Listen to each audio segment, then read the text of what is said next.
What is going on, everyone, and welcome back to the Sports Talk on Tap podcast. We're here. You can find daily videos Monday through Friday covering all the four major sports leagues, whether it be NHL, MLB, NFL, or NBA. And Nick, in today's MLB episode, obviously this week we've had the Home Run Derby, the All-Star Game, but these last 2 days are kind of, a little bit dry because there's nothing going on. Games do start back up tomorrow, so we'll obviously be back probably with a Sox Talk on Tap preview at the weekend series. But today we figured be the perfect time, since it is the All-Star break, kind of the middle of the season, slightly over, to give our awards, mid-season awards to these guys. We're going to do four main awards, obviously, the MVP of each league, so most valuable player, Cy Young, who has been the best pitcher in each league so far this season, manager of the year, obviously, who's been leading their team the best, just kind of, basic award, and then rookie of the year for both leagues. I'm very curious, Nick, to get your thoughts on these awards, see what we have similar, what we have different. Obviously you're more the baseball guy, but I've been this is probably the most I've kept track on the season. It's a lot easier to keep track of these things. Good.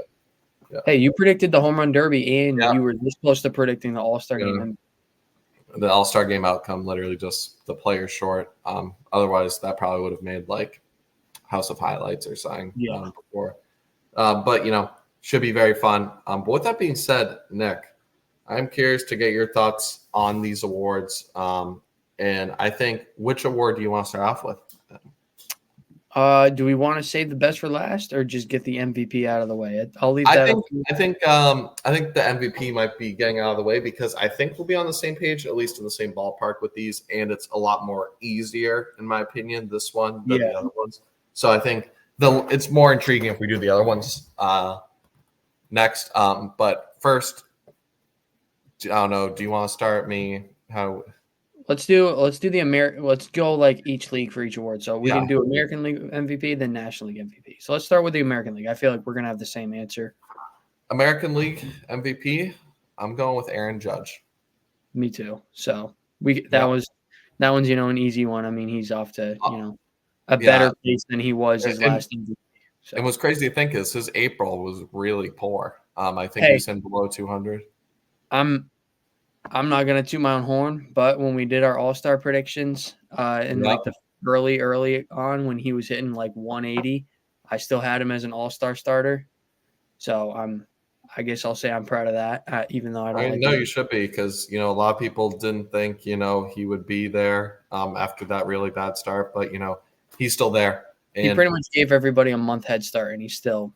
Yeah, and I want to give an honorable mention to Juan Soto, because he was probably my second guy, and another Yankee, very top heavy over there right now. But they've kind of we'll see how they come out second half of the year, because these two guys have really been carrying that team. I think he was my prediction for MVP. I think I predicted Juan Soto. Yeah. So I mean, it's not. He won't always have the most eye-popping stats, like not the most home runs, not the most RBIs, but just his way to draw walks, get on base.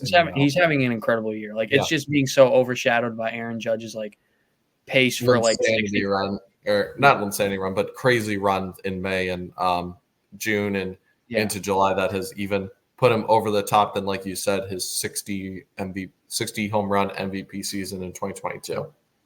Yeah. But with that being said, Nick, next we head over to the National League, where my prediction probably before he got hurt was Mookie Betts, but now got to go to his teammate, Shohei Ohtani. Yep, me too. Same thing. And it's not, it sucks that it's not like, a debate really, but it's a credit to how good Ohtani's been. And, that 10-year deal, at least for now, looks worth it. And he hasn't even began pitching yet. So that's crazy to think about. I think I do worry about that. I don't want the pitching to be a downfall of his, where like if he does get hurt again pitching, I think if he gets hurt again pitching, he's going to be, because we see how good he is as a hitter. Like full-time hitter, he's probably worth that money just as a hitter, because he's hitting I think he's leading the league in average.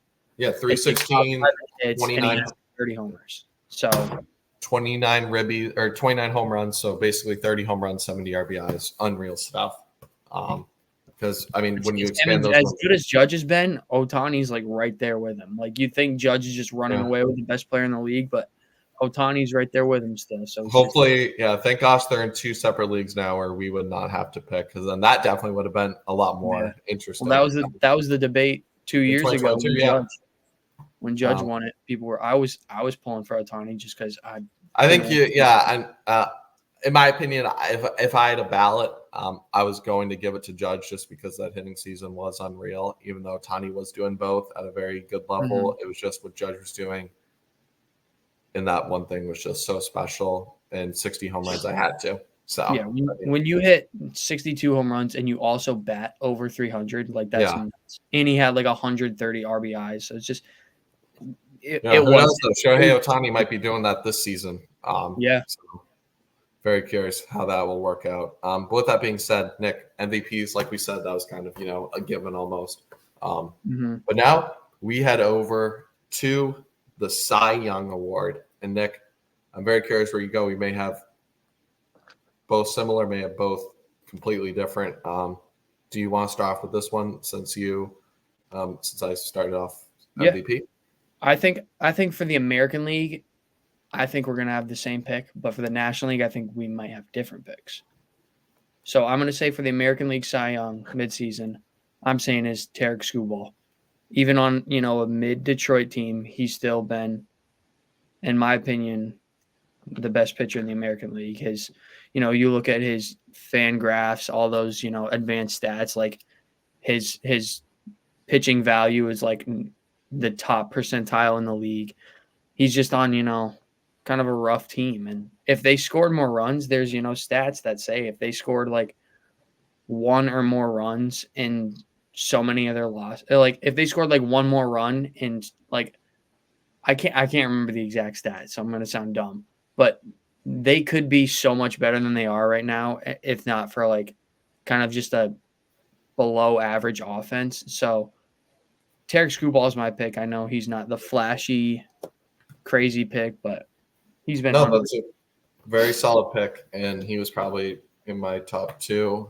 But unfortunately, we went separate on this one. I went with another pitcher in the AL Central. I'm going Seth Lugo, the Royals.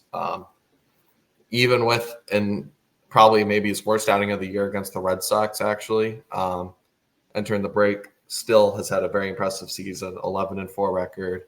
So the basic numbers look good, sub 2.5 ERA, 116 strikeouts, isn't walking a lot of guys. And even just as a opponent's batting average is only 228, slugging percentage is like 350, so very low numbers. And it's just, he's been a big reason why the Kansas City Royals are even in the playoff picture. And, for them to make the playoffs, we obviously were expecting a huge Bobby Witt leap, which we got, but I'm sure as hell no one was expecting this Seth Lugo season, because he's been kind of just like an average pitcher, I think, most of his career. But for him to have this breakout season, even if it's at the age of 34, great stuff.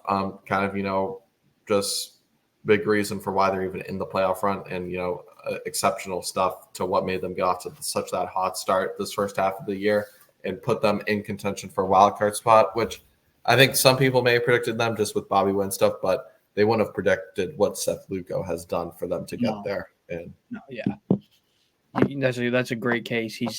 He really had, the only bad outing I saw him have was against the Red Sox, because up and going into that game, I was worried that he was going to dice them up like Cole Reagan. Even though, just the hitter's park, everyone may have a bad outing there. Red Sox finding ways. Okay, but hey, we got a pitch there too. Red Sox got a pitch there too. Yeah, but you're used to the field. They know how to hit around that park. The Green Monster and stuff. Excuses. But I also just think for the story, it'd be very fun. Just a guy that's kind of just been a journeyman. He's what, 34, 35? Yeah, 34. Just a journeyman that's kind of just been average, maybe some seasons even below average. But he's been solid, but just kind of a name, a guy that Royal sign Seth Lugo. No one's, saying anything. But the way he's just kind of made them, the Royals, the playoff team, got to give him some credit there. But now we head out National League. Nick, what is your gut telling you here? Okay, well, I was confident we were going to have the same one last time and a different one this time, so maybe it's the opposite. I'm going to go with kind of a surprising one. It's surprising to me, but I think all the numbers back it up. Pains me to say it, Chris Sale. I think he's pitching like a Cy Young pitcher right now. And if he stays on pace, I think he'll finish top 3 in the voting. But if we're talking midseason, he has kept that Braves team afloat, him and Ronaldo Lopez. And Chris Sale has completely revived himself from the last, 2, 3, even 4 years with the Red Sox, where he was just getting hurt, couldn't stay on the mound. When he was on the mound, he was okay at best. He was never given the Red Sox, long outings. And now all of a sudden you look at his stats this year, 13 wins, below 3 ERA, 140 strikeouts. Like, what the hell? He hasn't had 140 strikeouts, I think, since he had 300 strikeouts with the Red Sox. So Yeah, I'm happy for him. Like, I don't think this would have happened in Boston if he stayed around. I think he did need a change of scenery. Like, he might have either gotten hurt or was getting hit around in Boston. So I'm happy to see him succeeding in Atlanta. And it's really, like I said, him and Ronaldo Lopez are the reason that team has gone down. It's crazy to think Chris Sale's had this career, or he's obviously been really good before, but won another great career year, and his ERA is still a full earned run below Ronaldo Lopez. That's how good Ronaldo Lopez has been, his teammate. But I'm with you on this one. I have Chris Sale as well.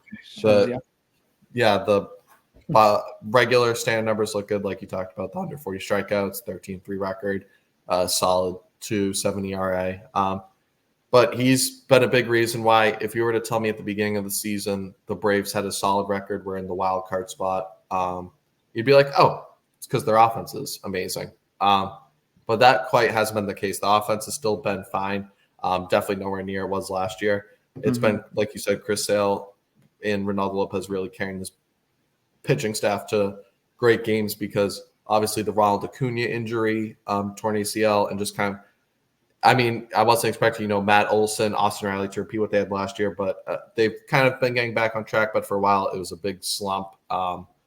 And they were a big reason why they were able to stay afloat. And you got to give credit where credit's due. Chris Sale has been amazing. And like I said, part of it, I think, is story, just kind of all the injuries he's dealt with. And then to come back and pitch like this, hopefully he stays healthy. But, for now, got to award him midseason Cy Young. He's been a beast. A big reason why the Braves, I think, might be built better for the playoffs this time around than, they have been the last couple of years, even though those teams have been 100-plus regular season win. They've been really kind of all offense, trotting out, okay pitchers. Obviously Max Reed was solid and stuff, but the way Chris Sale's been pitching this year, Ronaldo Lopez, that's a great 1-2 punch. And then on the back end, you have, I'd feel confident in a game 3 or 4, Charlie Morin or, someone out for them there. So overall, very good stuff. And if the Braves hitters can just pick up the momentum, like Austin Riley has, Matt Olson, carry that momentum, we started to see a little bit in the back half of this first half into the next part. This could be a team with the top 10 offense and a great pitching staff and a great 1-2 punch that you could easily win games 1 and 2 with, in a series. Yep. I'm just looking at Chris Sale's statistics from, his time in Boston. And from 2021, the last time they were in the playoffs, to his last season, he had 11 total wins. So in the first half of this season alone, he's had more wins than he did for 3 years in Boston. I know and this is not me trying to slander Chris Sale at all, because I was a huge fan of him. He was a key piece in us winning the World Series. But it just goes to show, how crazy of a turnaround he's had this season, because, when the Red Sox made that trade, when it was just Vaughn Grissom for Chris Sale straight up, it was sort of a salary dump kind of thing, more so just moving on from him because it wasn't working here. And people were like, oh, that's a pretty solid 5th starter for the Braves, and he's been their borderline ace. So that's just, like I said, I'm happy for him. He's yet to win a Cy Young in his career, which I think is nuts, because he was breaking all sorts of records for strikeout. I think he was the fastest to reach 2,000 strikeouts in a career. He did that with the Red Sox, I think, a few years ago. So it's just crazy to me he doesn't have a Cy Young. So if he wins one this year, I'll be super happy for him. I'm rooting for him to get it. It's going to be between. It seems like when you look at all the pitching statistics in the NL, it's Phillies and Braves pitching, like they're all just top 5. So it's going to be one of those. And then the Phillies lineup has just been so badass. It's been unfair. So that's why obviously they're 62 wins, best team in baseball. We both have them, as our number 1 World Series contender. So yeah, we'll see. With that being said, Nick, we'll move in to Manager of the Year, AL, American, in the National League. Where are you going with your picks for this one? I'm curious on the American League front, where you go with this. It's tough for me to not pick Alex Cora, like with what he's done with this team. I know I'm a Red Sox fan, so it's tough to just say that because I sound biased. But I mean, there's a few guys you could look at. The Royals manager, I can't remember his name off the top of my head, but like that team was not expected to be as good as they are either. So I think it's going to come from the AL. I feel like there's been a lot more surprising teams in the AL than the NL. The NL's kind of sitting where people thought it would, but we've got in the AL, obviously, the Yankees, but Aaron Boone's not going to get it. But like the Red Sox, not expected to be a playoff team. The Royals, not really expected to be a playoff team. I'm just trying to think off the top of my head of just other I think it's going to come from the AL. I think it'll be Cleveland. Cleveland, I didn't really think they were going to be the number 1 seed in the AL. So I think Stephen Vogt's their manager, so he could easily win it too. So it's probably between those 3 guys. Maybe I'd give it. I don't want to sound like a Red Sox, bias and just say Alex Cora, because it's really going to depend on how this back half of the season goes. If they, make a real crazy run and, knock on wood, like say the Red Sox somehow make a push because they're only 4 games back in the division. And if these 2 teams, if the Orioles and the Yankees are kind of just floating rather than moving forward and the Red Sox somehow, some way pass them and win the division, you have to give Alex Cora. If you don't give it to Alex Cora, it's a robbery at that point. So that's, I think, what has to happen for Alex Cora to win it. Otherwise, I'd probably say it's the Royals manager. I don't know why I can remember. Is it Matt? Oh, I can't pronounce his last name. Matt Quatraro. Same Matt. Yeah, it's the Royals manager, because they've been a great team this season. So I'll probably pick him just because I think he'll win it more easily. It'll take less for him to win it. If they make the wild card, I think he wins it. But if the Red Sox make the wild card, I don't think Alex Cora wins it. Yeah, no. And I think Royals manager was up there for me, top 3. Alex Cora was probably my number 2. And no, like you said, no, I mean, a lot of people thought the Red Sox were going to be really bad in the front office. Obviously, that chaos, not spending, but they've been a really solid team. And like you said, there are 4 games. It could go 1-2 ways for them. It could go, they're 4 games up, they make a push, get even stronger, be a strong wildcard team, or potentially, sneak up and catch the Orioles or Yankees. Or it could just be, great first half. They kind of take a step back. A team like the Royals just keep pushing forward, and, they make it. Either way, though, it's been a successful first half for both of them nonetheless. But for now, I have to give it to the Guardians manager, Stephen Vogt, just because I did not expect the Guardians to be this good after missing the playoffs last year. And now they're the number 1 seed in the American League without doing any crazy spending and stuff. Terry Francona retiring. Everyone thought this team could have been slipping. I saw a lot of people predicting before the year it was Twins, Royals, potentially Tigers, even above them, and then the Guardians. So to see what they've done, Steven Kwan, Jose Ramirez, obviously they've been studs. I'm going with the Guardians manager right now. But it wouldn't surprise me. Alex Cora was a close second because the first half was, if we're going based on the first half, that was magical as well. Mm-hmm. I think it's two different stories, if you want to call it too. Like Stephen Vogt's in there because he's leading the best team who really nobody expected to be the best team in the AL. Alex Cora is in there because he's getting a team into the playoff push that nobody expected to be in the playoff push. So the Guardians definitely had talent to be a playoff team. They were a playoff team, 2 years ago when they lost to the Yankees. And I don't think they made the playoffs last year. Correct me if I'm wrong. I believe it was the Twins that won the division, and were they the only team out of that division, right? Yeah. Yeah. Mhm. So Cleveland wasn't even a playoff team last year, but he's also like I did expect Cleveland to be better this year, just not this good. So That's the thing, though. A lot of people expect them to even fall further just with an upcoming KC team because if people liked KC, a lot of people like Detroit even. So I think more people are expecting them to continue to fall just because they didn't spend any money, but they just kind of build within really to get better. And, credit to them. Yeah, they're just a great baseball team. And don't forget, they lost Shane Bieber in like the first 2 weeks of the season, and he was pitching really good. So the fact that they've been able to do this without their best pitcher is pretty crazy. Yeah, no. So with that being said,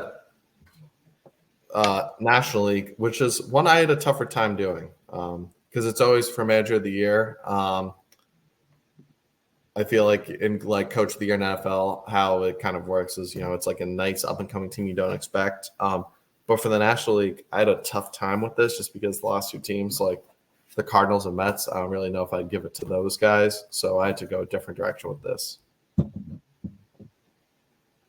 Let me hear yours first. I want to hear yours first.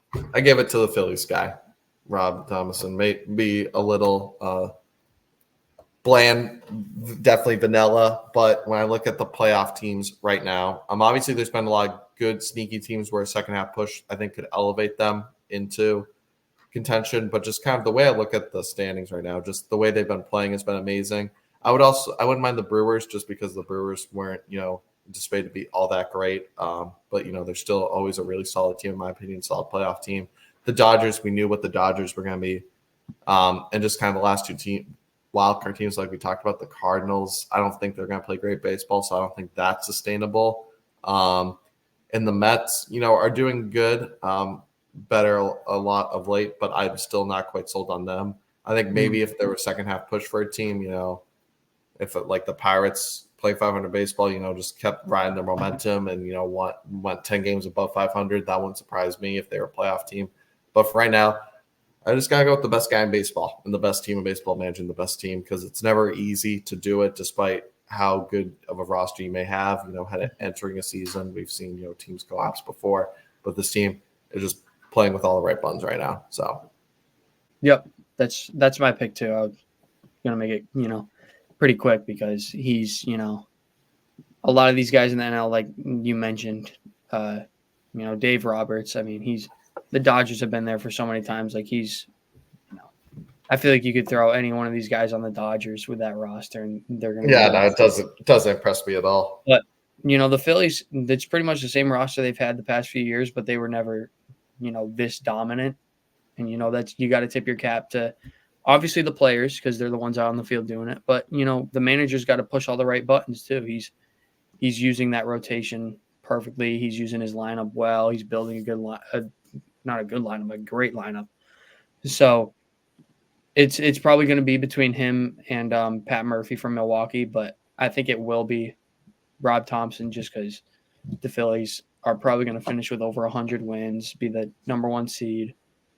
And I believe Craig Counsell won it. Did he win it last year with the Brewers too? Or was it? I can't remember. Did he win it? I knew they were a solid playoff team, I remember. But I want to say he won it last year, but I could be wrong. It could have been Torey Lovello too, because Torey Lovello, brought the Diamondbacks to the playoffs. So maybe it was him, but I'm still predicting Rob Thompson. Same. So we've been on paid for the most part, entering the last section, Rookie of the Years. Nick, American League. I'm going with my guy, Mason Miller, Athletics. Stud closer, really the only good part too. Athletics have been, they've had a couple of good parts. Shout out Brent Rooker, a couple of their hitters.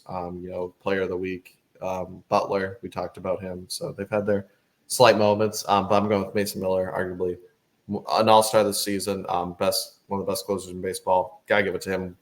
Mason Miller, future Dodger, maybe coming up soon. So maybe he can't win it in the American League, but for the midseason, going with Mason Miller of the Athletics.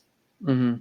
Okay. So I really want to pick Mason Miller because I think when you look at all the rookies in the AL, he has been, the most dominant he's arguably the most dominant closer in baseball right now, and he's a rookie. Mm-hmm. But I just think the downfall of his rookie of the year, voting or whatever is going to be the fact that the A's never get save situations. So he's pitching like once or twice a week, maybe. He pitched once against the Red Sox.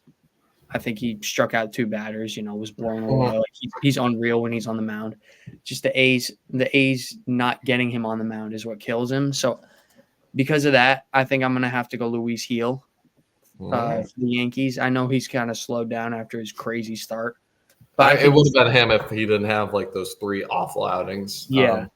I think he's gonna kind of ease back into it the second half. I don't think he's gonna, have like a sub-2 ERA like he had for 2 months. But I think he'll have, 15 wins, maybe a 3.5 ERA. And if the Yankees, win the division or win, the Yankees are probably going to make the playoffs. So if they do all that, then I think he's going to be Rookie of the Year just numbers-wise and being, really being their ace when Garrett Cole was out. And now Garrett Cole's kind of picking up, who he is. But I think if he gets 15 wins as a rookie, and I think he'll finish well over 150 strikeouts, I think that's good enough in the American League to win Rookie of the Year. Now, a dark horse pick for me, again, Red Sox bias, but I watch him a lot. And he's climbing up these, I'm looking at just the odds right now just to, back up what I'm trying to say. Cedar Rafaela has been climbing up the Rookie of the Year odds throughout the year. The only thing he really doesn't have is the batting average. He's batting like 245, but I think he leads rookies in the American League in almost every, major hitting category. Like he leads them in home runs. He leads them in RBIs. He's the second highest RBI guy on the Red Sox behind Rafael Devers, and he's hitting out of the 9 spot. And he's playing unreal defense at 2 different positions. So he's my dark horse pick. He's my dark horse pick. I don't think he'll win it just because, he had such a rough first month and a half, but I think he'll finish top 3. Yeah, that could be very well. With that being said, we head into our final pick, National League pick. For me, this wasn't really close. I'm going with Paul Skeens. Me too. 5-0 record, hasn't lost. Started the National League for the All-Star game despite not being called up until May. So that is my pick, and I am sticking to it. I don't really need no explanation otherwise. And you seem consensus with that. And shout out Paul Skeens. Something that's just nuts. I mean, also he's getting talks on Cy Young. So if he's in the Cy Young category, he's probably going to win Rookie of the Year. But I'm looking at his odds right now. All these rookies are, like the top American League rookie is plus 125. It's Wyatt Langford. And you look at Paul Skeens, minus 1,000. So it's almost like they gave him the award already. So it's nuts to see what he's doing. So, yeah, it's an easy pick. No, 100% agree. But with that being said, we're always curious how it'll play out. But looking back, we'll see how close we were with these. Obviously, these are mid-season awards, but kind of were these players able to stick to their momentum, or did someone have a drastic fall off or rise up? So we'll be very interesting to see how these awards play out the second half of the season. But as always, let us know in the comments what you guys think. Do you agree, disagree with our awards? For the most part, Nick, we were on the same page. But, we're always curious to get the listeners' thoughts. If they have different opinions, if they expect, second half push by a team that maybe boost their Rookie of the Year or Manager of the Year voting. So we're always curious. But as always, make sure to like and subscribe if you enjoy this kind of content. Games resume tomorrow, so we'll be back with Sox Talk on Tap with Nick. But as always, we'll catch you next one. Peace.